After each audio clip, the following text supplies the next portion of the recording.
All right, problem 23 in section 5 of GRE practice test 1. I found this problem very difficult. I think this was the hardest problem on this entire test. Essentially what's going on here is we're drawn this triangle and we're told to figure out which of these statements individually allow us to figure out the area of this triangle. So first, some complaining. On this test, you are not allowed to assume that two things that look the same are necessarily the same. You're not supposed to assume that things are drawn to scale. You can assume that lines that appear to intersect at a point actually do intersect at that point.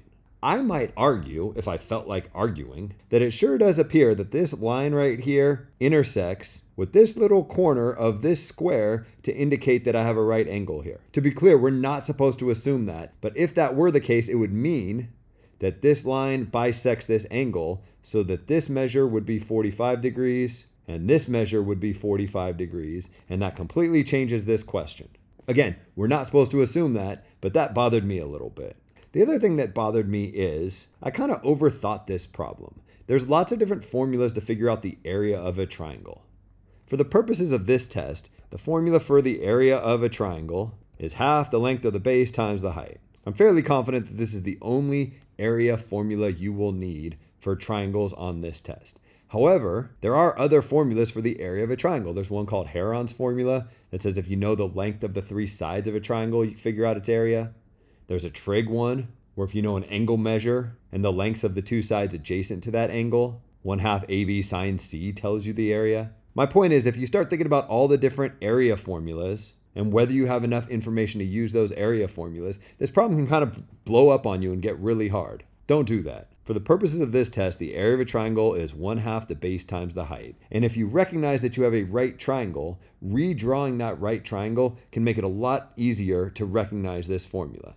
What I'm saying is if I leave point A over here on the left, but redraw things, kind of flip this guy vertically so that B is down on the bottom and C is up top, my new triangle would look something like this. In this orientation, point D is somewhere out here, and the side length given in this problem, length AB, which is 10√3, now appears down here in my picture. With this redrawing of the triangle and this area formula in mind, it's a little bit more straightforward to be like, well, to figure out the area, all I need to know is the height. I can make 10√3 the base, then the distance from B to C is the height, figure that out and I'm done. In this orientation, it's a little bit less obvious that this can be the base and this can be the height. Anyways, as drawn, I cannot figure out the area because I do not know the height. The question is, if I were to assume that DBC was equilateral, would that be enough information for me to figure out this height? Turns out yes. First, a little vocabulary review. When you see the word equilateral, the equi part means same and lateral means side. This is telling you that the lengths of all three sides are the same. A nice consequence of having three equal length sides is you also have three equal measure angles. So if I use this picture maybe for statement A, I now know that this side length is the same as this side length is the same as this side length, which doesn't help me a whole lot, but I also know that this angle measure is the same as this angle measure is the same as this angle measure, and that ends up being really useful. Because if these three angle measures are the exact same, since the sum of the interior angles in any triangle is always 180, these all must be equal to 60. And if this top right one is equal to 60, since the sum of the interior angles in this triangle must also be 180 degrees, I used up 90 here, I used up 60 here, I have another 30 left over from down here. So my angle measures are 30, 60, 90.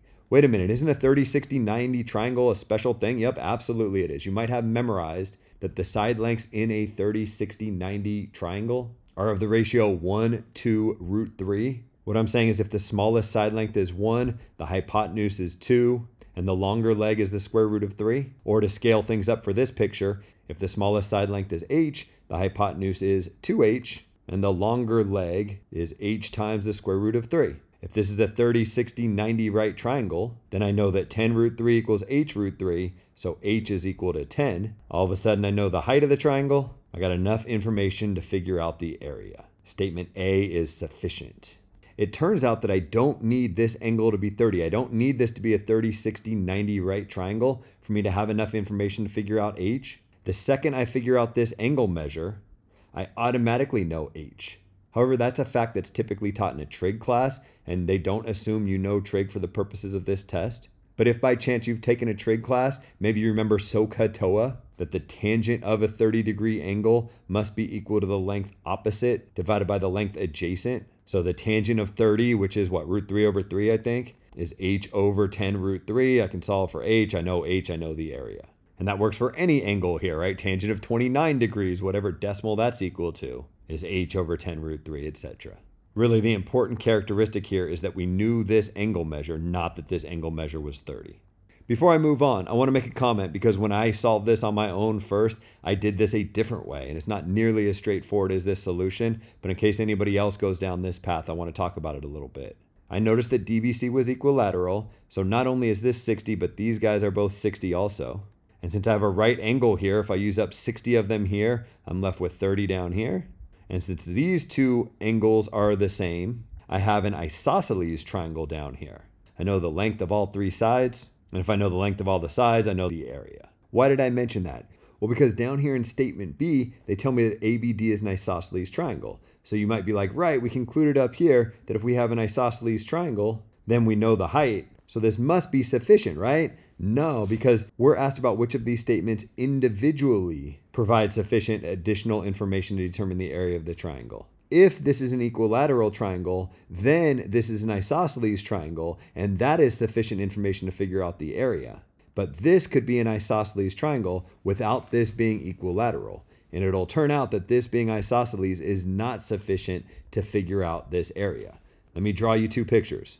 We already have this picture up here, but consider this triangle.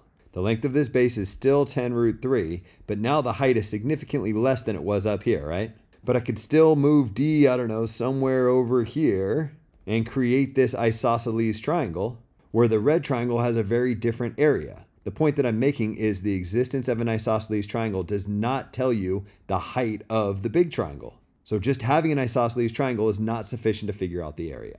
The minute I started using the word isosceles, I probably should have defined it. Just like an equilateral triangle is one with 3 equal sides and 3 equal angles, an isosceles triangle, most people think of it as one with 2 equal sides or 2 equal angles. I think technically it's 2 or more. I think technically an equilateral triangle is a special case of an isosceles triangle. But I think for the purposes of this test, if a triangle has 3 equal length sides, they're going to call it equilateral.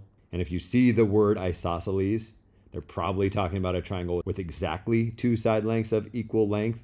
Although technically it could be 2 or 3, I believe. But anyways, as we can see from these pictures, the fact that ABD is isosceles does not tell us the area of ABC. I think what the solution manual says is, if ABD is an isosceles triangle, then it's possible for the length of AD to be the exact same as ABD. But it's also possible to move D way the hell out here, maybe I'll call it D prime, and create an isosceles triangle where AB is the same as AD prime. And that's entirely true.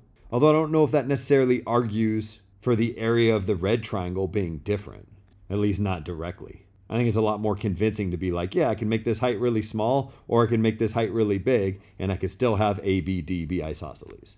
Anyways, this video is getting long. Let's move on. All right, C says the length of BC is equal to the length of AD. So again, BC is the height. That's good. If we just knew what that were equal to, we'd know the area. We're told that that's equal to length AD. The way I like to think about these is, can you draw two different triangles, kind of like in part B I drew these two, that satisfy the given criteria, but clearly have different area? And I think you can. I could put D wherever I want to put D. So I can make AD as big or as small as I want to. If I make AD really small, then I got to make BC really small. So the height has to be really small. If this is my triangle ABC and I put D way over here really close to A, then AD is the same as BC, and I get really small area because the height's so small. But if I put D way up here maybe, so that AD is really long, then BC is going to be really long. The height's going to be really big, and I'm going to get a lot more area. The length of BC being equal to the length of AD certainly does not tell me the area of the triangle. Part D, the length of BC is 10. Finally, an easy one. And this problem's so hard, but they throw me a little bit of a bone here. If you tell me what BC is equal to, you're telling me what the height is equal to. If I know the height and I already know the base, I know the area, done. You tell me the length of BC and we're good, I know the area. I don't even think this needs a picture. Finally, the length of AD is equal to 10. No, that individually doesn't tell me a damn thing. In case you don't believe me, let me draw you two triangles, much like I did over here. One with a really small area because it has a really small height, and one with a really big area because it has a really big height. I'll try my best to keep the base the same length, which is 10 root 3. Whereas 10 units in my picture, it really doesn't matter, but I don't know, maybe I'll throw it like right here or so. If this is A, and this is B, and this is C, maybe we can say that this length right here is 10. So length AD is 10. Measure out that same length here. I don't know, maybe that's about the same. Now that's 10. Where I put D between A and C has no relation to the height of the triangle. I can make the height super duper small or really, really big and still have AD of length 10. This statement is not sufficient for me to figure out the area of the triangle. Whew, what a mess. Glad to be done with that one.